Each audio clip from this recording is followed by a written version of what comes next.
Well, it is so cool. So I was a youth pastor in Mount Vernon, Ohio, and what was so cool about being in Mount Vernon is I had interns, like a ton of interns, and so one semester a young lady calls and says, "Hey, I need to do an internship." And I was like, "All right, that's cool." And let's get together. And so Jessica walks into my office, or we met at Tim Hortons probably so I could drink coffee or something. I don't know, but and so I did my best to teach her all the things she shouldn't do, because that's basically what you do in internships. I want to show you all the stuff that you shouldn't do, because that's probably what I'm doing right now. And so she was my intern, and so I've known her even before I moved here, and such a cool story. And so when I moved back, literally for 2.5 years, I've been trying to get her to come and preach, because I think that that's what it should be, and she just needs to do it, I think. And she has a Sunday job, so it's kind of hard to get away on a Sunday. But so I'm making her work during her maternity leave, and that's what a good intern, I guess that's what a good internee does, I guess. And so what's so cool too is people. There's this big debate, and you probably don't know about it, but in religious worlds about women pastors, right? Which I think is just silly. But when it comes to me, I always want to look at them. I don't, but I want to be kind of smarty, snarky, and just look at them and kind of put my hands like this and say, "You realize the first person to carry the gospel was a teenage girl? Without a woman, no Jesus." It's important. And then I want to say, you realize that while all the men were hiding from little girls around campfires after Jesus had died, that it was women who were at the tomb and shared the resurrection story the first time. So guys hiding from little girls, women brave to go to the tomb and share the gospel. Women were the first people to tell people about the resurrection. Come on, people. I know that this is a tricky subject in the church, but if we're going to read the Bible and believe that that's what it is, and I am so proud to be a part of a tribe that recognizes women and saying, you know what, you can preach the gospel just as well, probably better than most men. And so I'm excuse me. So I got thinking about it, and I realized that I haven't been consistently going here for about 8 years.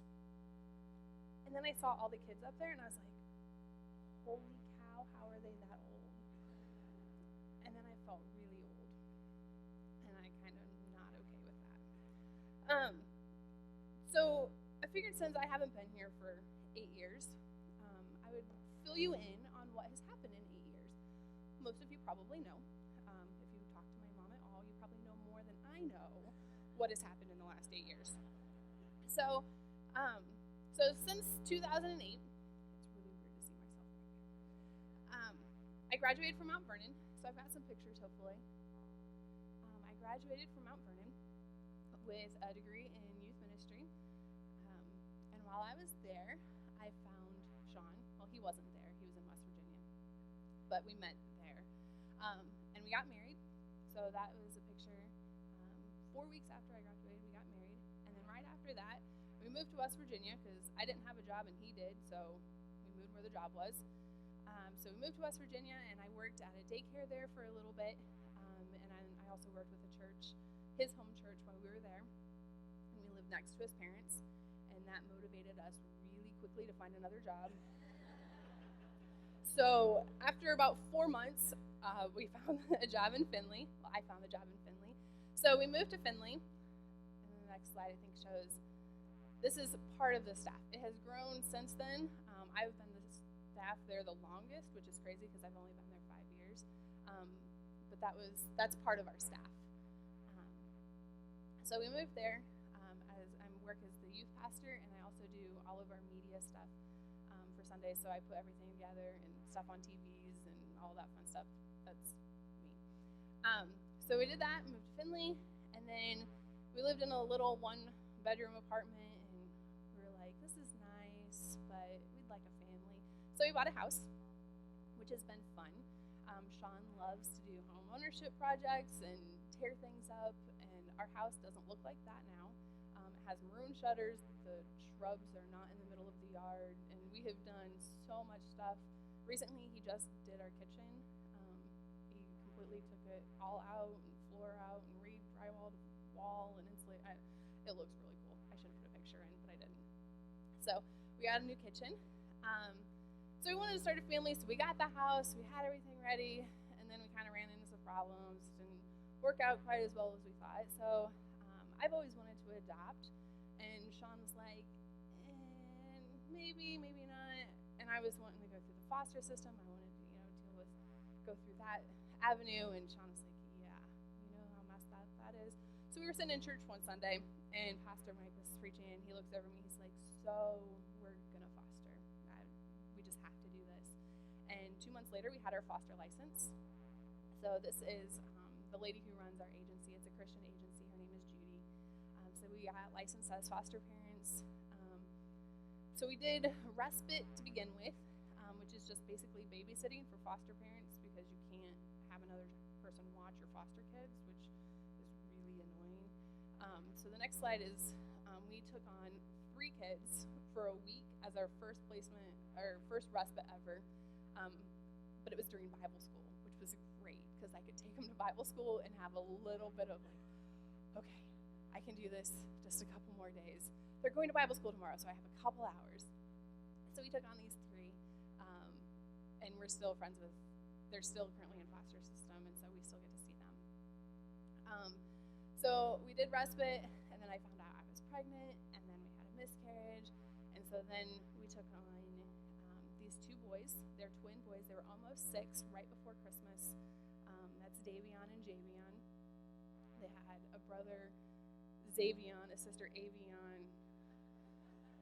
And then, what was the oldest boy's name?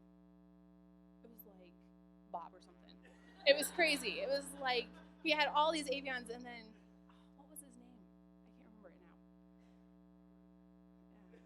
But it was like, seriously? Like, okay, whatever. So we had them, and then they had to leave right before Christmas just because of some circumstances, and there were 7 of them, and they were all split up in different homes, so they were finally able to get them in, I think, 2 homes right before Christmas, which was great. So then they left, and then we took on our 3. Well, I say they're our 3, but they're not really ours. But this is Keon, Naya, and Nam. We had them for almost a year. They were 9 months, 2 and 4 when we got them. So we kind of dove in head first and had to do the parenting thing 0 to 3 overnight. We had done respite for them before, so we kind of knew what was going on. So we had them for almost a year. And right before they came, I went to Costa Rica as part of Third Wave, which is through the Nazarene Church. It's just a bunch of Nazarenes getting together from all over the world, and we met in Costa Rica, which was fantastic. And we got together and we just looked at the church globally and how we can partner together. And it was awesome to make some friendships with people from all over. So I have friends that are in Africa, and friends who are in England, and friends who are in California. Not that that's another country, but she was there, and I met her in California. And so it's been cool to see them at different events since then. So then, let's see what else is going on. Next, I was ordained an elder in the Church of the Nazarene, which was an awesome experience. And it was a long road to get there. Kind of like Jeremy said, it's been a little bit of an uphill struggle with being a woman. Sometimes that doesn't always fly so well. So it was awesome to be able to experience that. And then we had Abby. So she's just precious.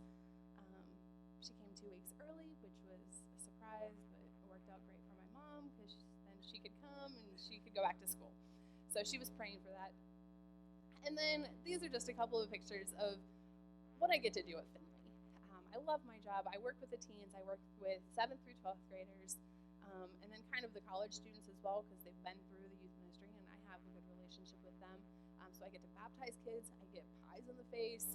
I get to go to Blast. I get to go to soccer games. It's fall, so that means I get to go to football games, which I love to begin with, but then I get to sit with their families and hang out.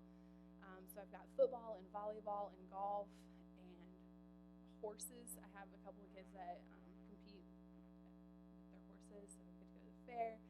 So it's just a lot of cool things that I get to do. And it's not work for me. I I enjoy it.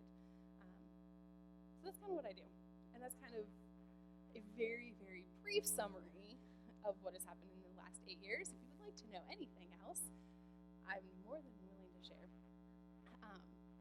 But today I wanted to I titled this, it's called Church in the Wild. And so when we look at that, we hear church, it's like, oh, we go to church, or, oh, the church is putting on this. But that's not the church. So when you hear me say the word church today, it's not this building, it's not, the organization, it's us. We are the church. It's us as people, it's us as a community. So there's a guy, his name was CJ. And CJ was in the summer between his junior and senior year in high school. That's right around the time they get their driver's license. And he had one thing on his mind. It wasn't, a job. It wasn't a girl. It was a car. And guys, you know how this works. Like, you have your dream car, Ferrari, Maserati. Mine was, for some reason, a Sunfire. I don't know why. Yeah. But by the time you hit high school and you get your driver's license and you want to go, you don't care what kind of car it is. It just needs to get you from point A to point B and have 4 wheels and not be like, the Flintstones kind. So CJ has been talking to his dad for a long time about getting a car. He's got his license and he's been working for it. So summer rolls around and he goes to his dad and he says, Dad, I want a car. So they talk about it a little bit and his dad says, okay, but before, we go looking for a car, I want you to read this book. And he gives them this book. And it wasn't, a fancy book. It wasn't a classic, the ones that are so thick that it takes you forever to get through and, they're just as boring as they look. It was an easy read. It was a couple days most. I mean, he probably could have gotten it done in one day. So he gives it to him, and so a couple weeks go by. CJ comes back to his dad, and he's like, Dad, can we talk about this car? Like, it's a couple weeks in the summer. Like, I'm already missing some stuff. Like, I'm tired of having you run me around. And his dad's like, did you read the book? And he's like, oh, no, I meant to get to it. It's on my nightstand. I promise I will. And he's like, read the book, and we'll talk about the car. So a couple more weeks go by, and CJ comes to his dad, and he's like, Dad, like, I really need to talk about getting a car. Like, I've been working for it. Like, I'm saving up. I've got a couple I'm eyeing. Like, and his dad's like, Son, did you read the book? He's like, well, I read the first few pages. It looks really good, Dad. And he's like, read the book, and we'll talk about it. So this continues on all summer long. And so a week before CJ goes back to school, he comes to his dad. He's like, Dad, I have been waiting all summer to talk to you about this car. And his dad's like, you didn't read the book, did you? And he's like, I didn't have time. I was so busy doing other things. It got pushed to the back burner. I didn't have time. And so he's like, go get the book. So he goes to his room, gets his book, hands it to his dad. His dad opens it to the next to the last page and says, read the last paragraph. And in there, CJ's dad had written, your mother and I bought you a car. It's sitting in the neighbor's garage. I have the keys in my pocket. Thanks for doing what I asked you to do. Love, Dad. Now you can imagine what CJ's thinking. He's like, I missed an entire summer of teeping and going out with my friends and doing whatever I wanted, all because he didn't read the book. Now I know this is kind of funny, but there's a little bit of reality to that. How many times do we spend weeks or months or maybe even years missing out on something just because we don't do what God wants us to do? He's got it right there for us, and yet we don't realize it. So I want you to think about that today. That's kind of where we're going today, is what does God want for us? So I work with teens, and I think of weird things, strange things. Some of them are spurred on by the teens. So have you ever wondered how to train an elephant? I know you guys probably sit and ponder and think about that a lot. But I never really had wondered about it, but I heard someone talking about it, of how to train an elephant. So this is kind of how you train an elephant. So next time I come to Paulding County, I expect to see an elephant trained sitting outside the church. So you see, when the elephant is really young, they take a little piece of twine and they tie it around the back leg and they tie it to a tree, something that's immovable that the elephant obviously can't break free from. So So a little elephant tries and realizes it can't, and as it gets bigger, it's still tied to the tree. It can't break away. The tree's not moving. And so he's pulling and tugging. And eventually he learns that he's helpless. Like, it's a learned helplessness that he's not going to be able to break free. This twine around his back leg tied to the tree, he's not going anywhere. So ultimately, as the elephant grows up, it stops trying. You can have his back leg tied to a twig, but he feels that twine and he's like, oh, I'm not getting anywhere. So he's got all of the power in the world to break free, but he's got this state of learned helplessness of, oh, I can't do anything. And if you think about it, if you look at the current state of the church in America, it's kind of the same way. We're like an elephant tied to this little twig. We have all the power in the world to break free, to leave a mark on our surroundings, but we've kind of fallen into this attitude of a learned helplessness. So I've got a couple of stats. I like numbers. So nearly 6,000 churches are closed every year just in the United States. 85% of the churches that are still open have either plateaued or are declining. But on the positive side of things, there are 800 churches being planted every year, which sounds great. But in order to keep up with the population increase, you would need 10,000 churches planted every year. So it almost seems like the church as a whole, not Paulding, not Finley, but the church as a whole has been tamed. But we can't become complacent. We sit back and we're like, oh yeah, those stats are great, 85%, well, we're not one of those, so we're doing okay. But we can't become complacent with where we're at, or we're going to end up like one of those churches. So how does a church really become tamed, so to speak? Well, if you look and do a little bit of research, it won't take you long, and the answer is quite simple. When churches make it acceptable for Christians to do nothing and continue to call themselves Christ followers, that's when they begin to die. You see, God doesn't desire this church in the zoo where it's tamed and everything all looks nice and pretty and everything is kept in cages and it's, a nice little bow on top. He desires this church in the wild. So what is that? Well, I'm glad you asked. I'm going to tell you. So if any good sermon I learned from Jeremy has 3 good points. So the first one is, it's a church that's not primarily about you or me or us. It's a church that believes there's opportunity in the margins of society. And it's a church that cares more about its calling rather than its personal comfort. So, in order to do this, I want to look at Luke chapter 10, starting in verses 30 through 35. So if you'll turn to that with me. This is the story of the Good Samaritan. The Good Samaritan built this kind of foundation of what we should do.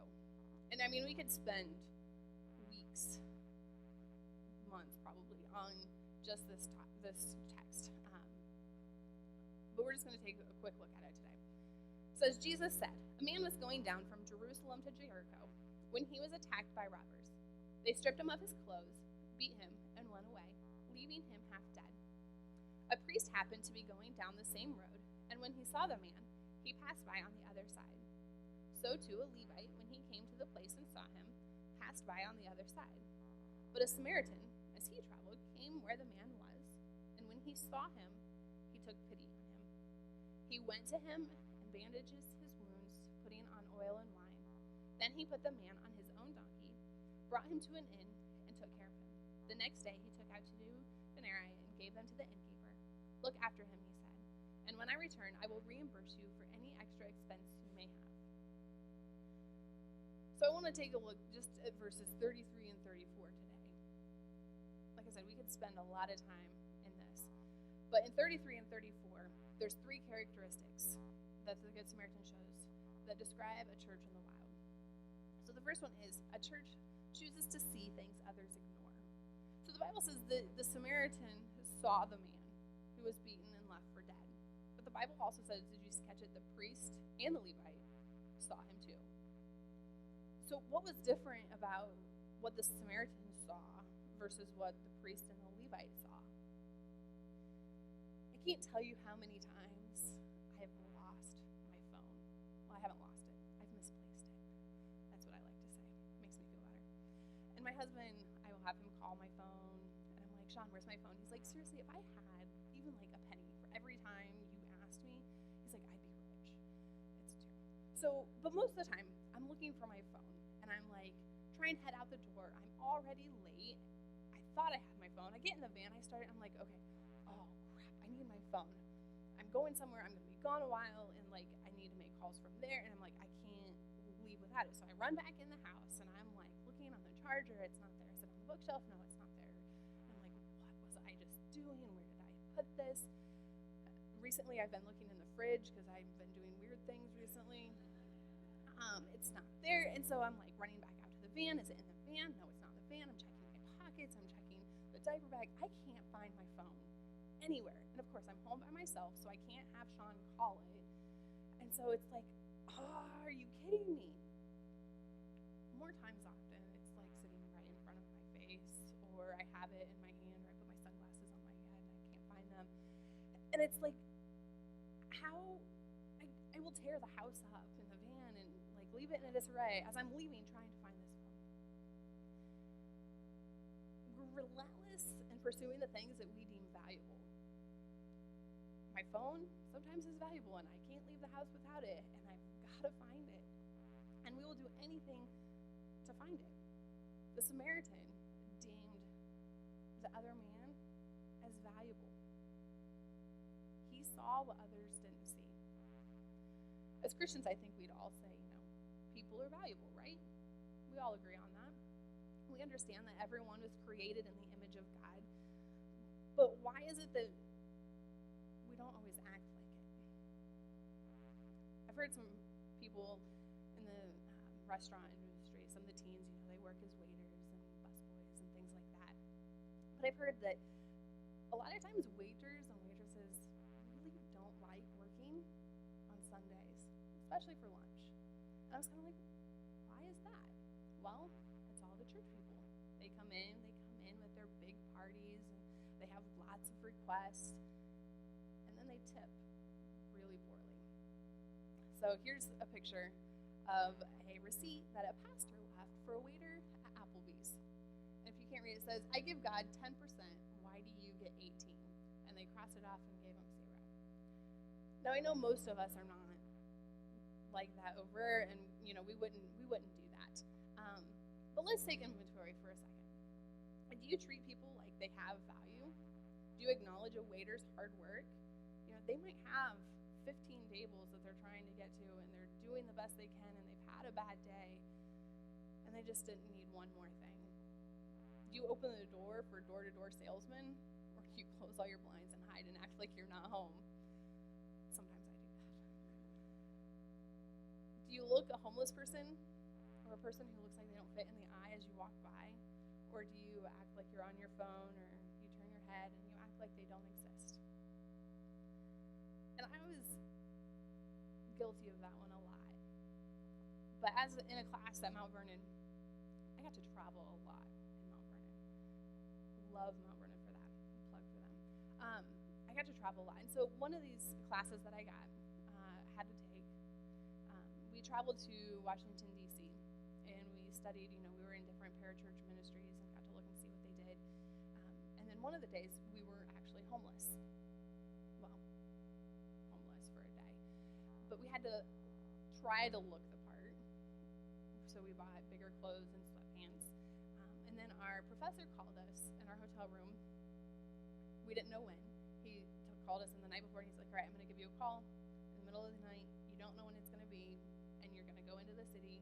And from that time until it was like 6 or 7 at night, you're homeless. You're not going to have any money. You're not going to have your card on you. You're not going to have your phone on you. You are going to walk the streets. You can't get on the subway. Nothing. You are going to play the part of a homeless person. And we all had backstories of, how we got there and what we were trying to do and things like that. And so he calls us at like 3 in the morning, because he was like, you never know what happens. It can happen overnight. It can happen, one bad decision, and it can start it. So he got us at like 3 in the morning, which was awful. And we had 10 minutes to get out the door subway to get into town. And I spent the day in Washington, D.C. with nothing to do. I had no phone, I had no Metro card, I had no money, and I was like, man, I like to eat. How am I going to go all day without eating? But it was amazing how people that I would walk by that were homeless as well started talking to us. And they were the ones who would initiate the conversation with us. And these other people that were walking by, like, I was sitting on a bench out by the Washington Monument, and there was a squirrel. They were really friendly. And so we were, playing with them. And this little girl, came up to me, and I was like, oh, hi. And the mom yelled at her, and she's like, don't talk to that homeless person. And I was like, you don't even know.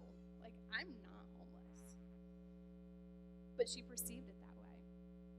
We tried to use the bathroom at a church, and they turned us away.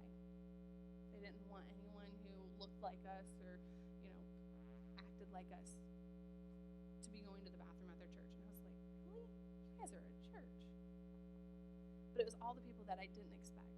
So now when I walk by people, I'm like, I can't help but not look at them. Because I've been in that position, not really homeless, but been in that position where people don't look at you. They don't see you.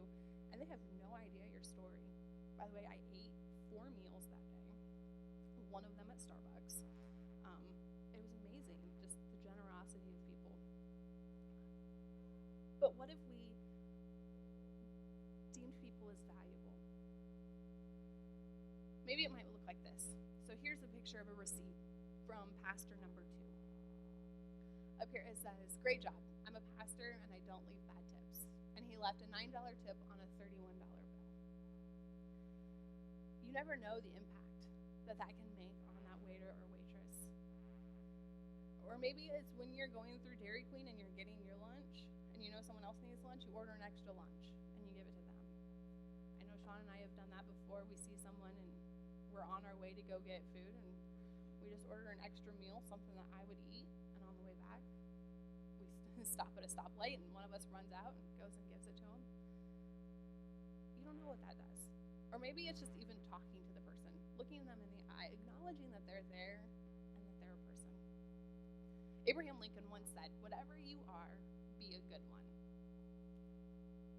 For some of us, maybe it's time that we start being good Christians. So this church in the wild sees people that others ignore. Why? Because they're valuable. Second thing a church in the wild does is recognizes God's power in the people. God has put power in us to do it. So Jesus says the Samaritan went to the man. Why do you think he went to him?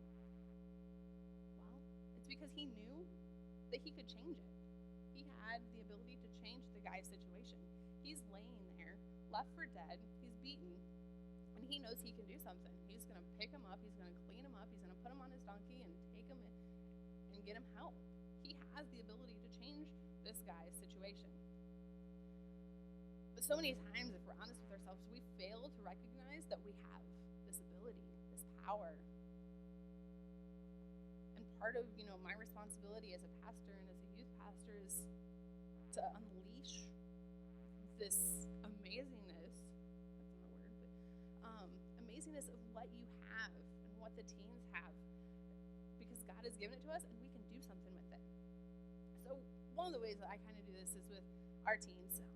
I have youth workers. So it's not just me leading a group of teens. It's me and a whole team of people.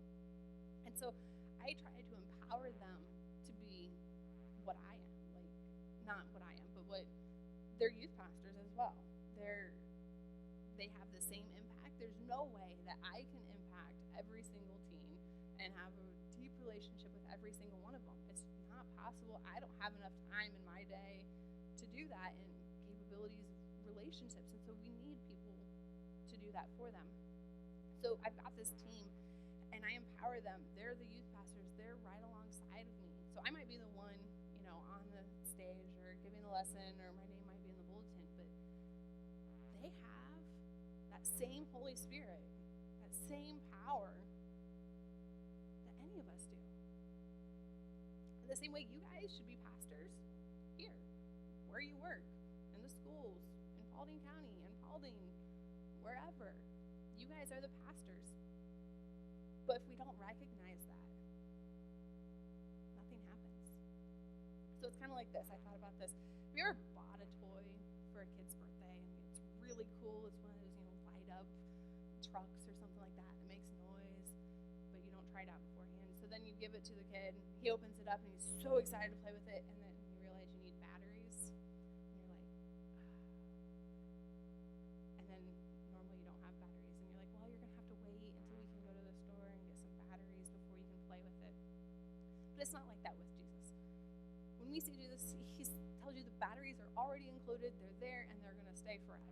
And you don't have to buy new ones, you don't have to go out and get anything else. We have the Holy Spirit. So there are a ton of verses in the New Testament that talk about the Holy Spirit, but I just want to point out 3. Acts 1:8 says, "But you will receive power when the Holy Spirit comes upon you." Romans 8:11 says, "And if the Spirit of Him who raised Jesus from the dead is living in you, He who raised Christ from the dead will also give life to your mortal bodies because of His Spirit who lives in you." Did you catch that? It's the Spirit of Him who raised Jesus from the dead is living in you. And then John 14:12 says, "I tell you the truth, anyone who believes in me will do the same works I have done, and even greater works, because I am going to be with the Father." Guys, God has put the power in His people. The same Spirit that raised Christ from the dead lives in me, lives in you. And Jesus, I'm blown away by this one in John 14. It says, Jesus Himself says that we will do greater things than even He did. I read through the New Testament and go, wow, those were awesome miracles. But He says that we are going to do even greater things. But recognize this, though, that sometimes even the most powerful thing isn't, healing the blind or raising someone from the dead or, making loaves and fish multiply to feed 5,000. Sometimes, like the Samaritan, the most powerful thing you can do is just get off of your donkey. You do something. You see the guy. If we were to look at the social structure of the culture the Samaritan was living in, maybe. Hey, Austin. The circle one.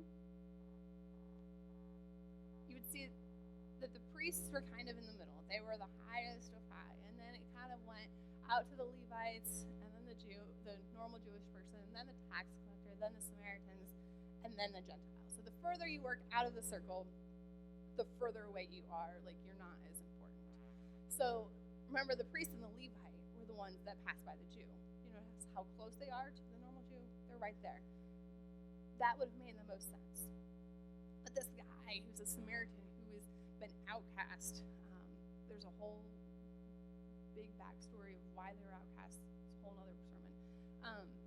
But they weren't supposed to even talk to them. You didn't look at them. They just you wouldn't even dream of helping a Jew or a Levite or a priest out. And so he had every excuse to be like, I'm a Samaritan. I really don't like them. It's all right. I got to get to work. I got to get down here. Or, that looks like it's going to be a long project. I really don't have the time for that. Or, that's going to cost a little more than I'd like to give. I'll just pass on by. You see, God's not looking for the most qualified. He's looking for those who are available. And the Samaritan was there, and he was available. And as a church, we have to recognize that God has given us the power. The Samaritan saw that he had the ability to change this guy's current situation. So this takes us to point number 3. The church in the wild understands that it must be broken before it can shine. So the first one is he saw. He saw something that others ignored. He went because he recognized that he had the power to do something. And the last one is he took pity. A better translation of this would be he had compassion. And if you were to look at the etymology of the word compassion, then you would see that it's really co-suffering. That's the literal meaning. So having compassion to where you can put yourselves in their shoes and actually feel the pain that they're going through. And he And you see, it's this kind of compassion, this kind of co-suffering that kind of sets everything in motion. I don't know anyone else's story better than my own, so I share this one because it's mine. Not that anything else hasn't been mine, but there's been a couple of teens in our group. There were two. She was a junior, and her younger brother, was in 7th grade. And they had started coming to our church, and they were from a rough background, and they went to a different school, so they didn't get to hang out with the kids from our youth group. And it was just really hard on them. Their dad hadn't been married in years and just kind of went around from girl to girl, whoever had a house, kind of a thing. And they were just really searching, really looking. And so they lived in the town that Sean works in, which is about a 25-minute drive from Findlay. And so Sean and I talked, and we're like, hey, if we can get them here on Wednesdays, they can take them to the shop. Sean will drive them back to our house. We'll feed them dinner. They can come to youth group, and then we'll drive them back home. That way Dad doesn't have to do anything. He's not inconvenienced. His dad, the dad wouldn't have any excuse to say, oh, sorry, we couldn't make it to church. So we did this a couple of weeks, and they came over, and the weeks I had planned, I had something homemade for dinner, and other weeks Wendy's drive-through. And so we did this for a few weeks, and then finally Dad started getting a little funny. His kids were starting to ask questions and to change a little bit, and wanted nothing to do with the church. And so they kind of disappeared for a while, and then they showed back up right around the time we were going on a mission trip to Chicago. And there was no way that these kids were able to pay for this mission trip. And so, once again, we're like, you know what? These kids need it. They're never going to have this experience. And so we paid for them, both of them, to go to Chicago on this mission trip. And it was completely life-changing for them. It came up on my time hop a couple of days ago when we went. And Kenzie, she now lives in Georgia. She commented, and she was like, that was the best week of my life. I wish we could go back. And so we just do these little things. We plant these seeds. No, they're not coming to our church. Dad has, decided that that's not what they do, and he won't let them come, and it is what it is. But we've planted those seeds. We've planted those, they look back and they see where God was moving. They see where God was working. And it's the same with us in our call to foster. The county is awful to work with and to deal with birth parents and the attitudes and everything that goes along in the foster system. It's a broken system. But that doesn't mean that we should be out of it. It just means that we can bring light to the few that we encounter while we're in it. And I firmly believe that those 3 that we had in our house for a year are going to be able to look back and know that they were loved in our house. And those seeds are planted that others can water and God can grow them. But we just have to be available to do it. I don't know about you, but I have this dream. I think about the future even more so now that I have a daughter and what this world is going to look like when she gets older. But I have this dream that the church is going to be filled with teen moms who don't find condemnation, but they find help. That this church is filled with people who are helping orphans and giving them homes and support for those who are doing it. Those who are fighting addictions find hope. And that this church pours into the next generation of people, not just financially or giving money towards them or funding, but with this friendship and passing along information. This is the church that I dream of. And I know that if we go after these kinds of people, because we see them, we go to them, and we help them, that God is going to bring more people than we can handle, and our churches are going to explode, and we are going to have no room left. And what's awesome is that you don't have to be millionaires to do this. You don't have to throw money at some organization. You don't have to quit your full-time job to do this. The Samaritan was on his normal walk, doing what he does, minding his own business. He wasn't on a special mission trip, which are great, by the way, but he wasn't on a special mission trip to go help, people who were left dead alongside the road. If there was any of them that had an excuse, it was the Samaritan. We all come up with excuses of why we can't, or why we don't have time, or how we don't have enough money, or that person, someone else will help. So I want you to think back to that story of what are we missing out on because we're not available. Just because we've helped people out and we took on the 3 foster kids, people said, oh, you are changing their lives. I'm like, yeah, but they're changing mine. So I want you to think about, where does God want you to go? Who does God want you to go to? Who does God want you to